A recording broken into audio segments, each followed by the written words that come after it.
Najprej pa sum hudega mučenja živali v občini Križevci. Inšpektorji so na kmetiji slovenskega strokovnjaka za rejo živali odkrili 5 poginulih krav, ki naj bi bile mrtve že več mesecev, prekrivala pa jih je debela plast gnoja. Na tem kupu so do trebuha v lastnih iztrebkih stale 3 še žive krave.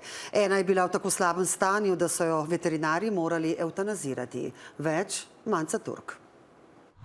Pred natanko tednom dni so inšpektorji prijeli prijavo, da se s te kmetije v Iljašovcih v občini Križevci širi neznosen smrad. To je prava katastrofa, pa sramota za celo Slovenijo. Lepa kazen mora biti za to. Za takšno dejanje, ne?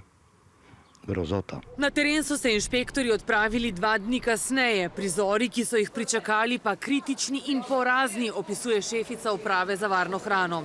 V enem hlevu sta do trebuha v lastnih iztrebkih stali 2 kravi. Pravzaprav je inšpektor povedal, da je bilo med nastiljem in stropom, kjer so bile cevi, manj kot 1,5 metra prostora. Imeli sta zaraščene parklje, bili dezorientirani, brez dostopa do vode. Gnoja naj bi bilo neuradno toliko, da je uprava za varno hrano morala aktivirati celo bager. Še huje je bilo s kravo v drugem hlevu. Brezupno vraščena vrv okoli rogov, prelaženine, dolgi parklji. Se pravi, za temi okni so? Za temi okni, ja. Krave trpele? Bile so bale poleg okne, ker so si same jemale ven skozi okno.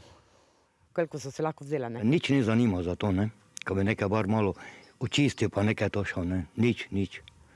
To je katastrofalno. Zaradi resnosti zdravstvenega stanja so kravo evtanazirali, nova groza pa je inšpektore čakala pod kupom gnoja. Naslednji dan pa je bil opravljen pravzaprav izkop 5 trupel govedi, ki so poginile po laični oceni v različnih obdobjih. Ne glede na to, kaj bo vzrok pogina, je tu vsekakor opustitev zdravljenja teh živali. Opozarja tudi vodja Nacionalnega centra za dobrobit živali. In še, trupla so bila okolju izpostavljena dolgo časa. Pomeni velika potencialna tveganja strani biovarnosti, širjenja bolezni. Kadavre so inšpektorji na analizo odpeljali na veterinarsko fakulteto. Že zdaj pa je Bizjakova jasna, gre za sum kaznivega dejanja mučenja živali.